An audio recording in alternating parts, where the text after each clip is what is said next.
अस्सलाम वालेकुम dear student. Chapter number 3 हमने स्टार्ट करना है और एक्सरसाइज 3.1 है। 3.1 का question number 1, express each number in scientific notation. हमने तमाम नंबर को साइंटिफिक नोटेशन में लिखना है।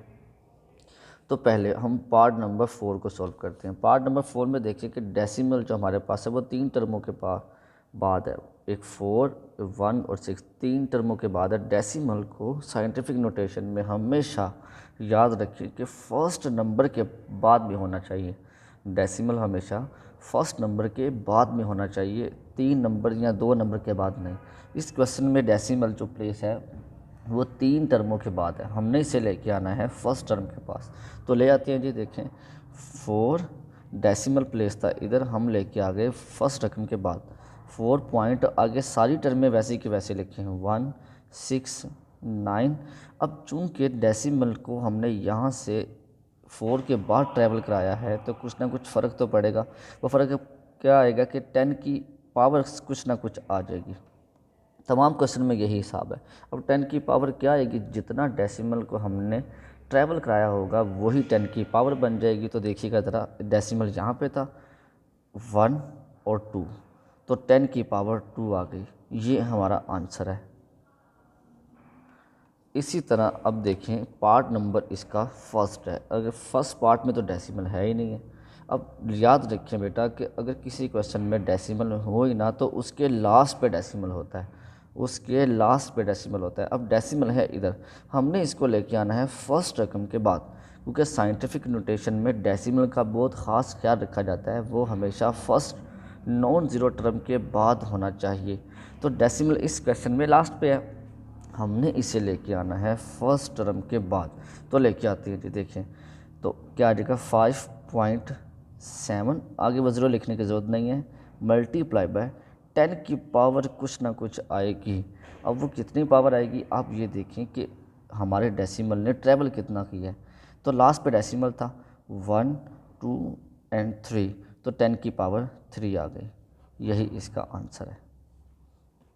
इसी तरह क्वेश्चन नंबर इसका पार्ट नंबर मैंने 6 सॉल्व किया है।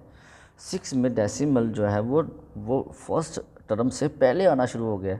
तो मैंने आपको बताया कि अगर डेसिमल 2-3 टर्मों के बाद में हो या 2-3 टर्मों से पहले हो, हमने उसे फर्स्ट नॉन ज़ीरो टर्म के बाद डेसिमल को होना चाहिए। तो देखिएगा जी, नॉन ज़ीरो मतलब कि वो ज़ीरो ना हो, तो यहाँ पे तो ज़ीरो के बाद है, तो ये डेसिमल दरअसल 6 के बाद होना चाहिए। तो हम इसे 6 के बाद ले जाते हैं। तो देखिएगा ज़रा, 6.43 मल्टीप्लाई बाय, अब की बार भी 10 की पावर कुछ ना कुछ आएगी, वो सेम वही आएगी जो हमारा डेसिमल ने जितना ट्रैवल किया है। तो देखिएगा ज़रा 1, 2 एंड 3। लेकिन अब चूंकि डेसिमल ने ट्रैवल इस तरफ से किया है, ज़ीरो से इस तरफ किया है, जब भी डेसिमल लेफ़्ट साइड से ट्रैवल करेगा तो पावर तो जो भी आएगी लेकिन उसके साथ नेगेटिव का साइन आ जाएगा। यही आंसर है। इसी तरह इसका पार्ट नंबर 10 है बेटा जी। पार्ट नंबर 10 है। टोटल 10 पार्ट है, मैंने 4 सॉल्व कर दिए और 6 आपके लिए छोड़े हैं। देखिए जी, कहते हैं इसको साइंटिफिक नोटेशन में कन्वर्ट करें। अब ये एक ही क्वेश्चन में 2 तरह के क्वेश्चन आ गए, ऊपर अलग सॉल्व कर लेते हैं और नीचे अलग सॉल्व कर लेते हैं। अब ऊपर तो डेसिमल है ही नहीं है, डेसिमल ना हो तो मैंने आपको बताया कि डेसिमल लास्ट पे होता है। तो इस डेसिमल को हमने 2 के बाद लेके आना है। 2 क्योंकि फर्स्ट नंबर है, तो 2.75 आगे ज़ीरो से हमें लिखने की ज़रूरत नहीं है। तो मल्टीप्लाई में 10 की पावर कुछ ना कुछ आएगी। उम्मीद है कि आपको चल गया होगा पता कि 10 की पावर क्या आएगी। देखिए लास्ट में इसको आप ट्रैवल करवाएं, 1, 2, 3, 4 और ये 5, तो 10 की पावर 5 आ गया। जबकि बटे के लाइन वैसे के वैसे ही, और नीचे ये डेसिमल तो 2 से पहले है, हालांकि इसको फर्स्ट नॉन ज़ीरो टर्म के बाद होना चाहिए। तो हम इसको भी लेके आते हैं 2 के बाद। तो 2.5 मल्टीप्लाई बाय 10 की पावर कुछ ना कुछ आएगी। वो देखें कि हमारे डेसिमल ने ट्रैवल कितना किया है।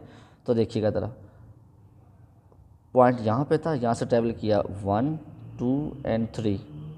अब मैंने आपको पहले ही बताया कि चूँकि ज़ीरो से इस तरफ जब भी ट्रैवल करेगा डेसिमल, तो उसकी पावर जो भी आएगी उसके साथ नेगेटिव का साइन लगेगा। यही आंसर है, बात ख़त्म। रिमेनिंग पार्ट्स इसके आपने सॉल्व कर लेने हैं। अगर कोई मसला हो तो आप पूछ सकते हैं।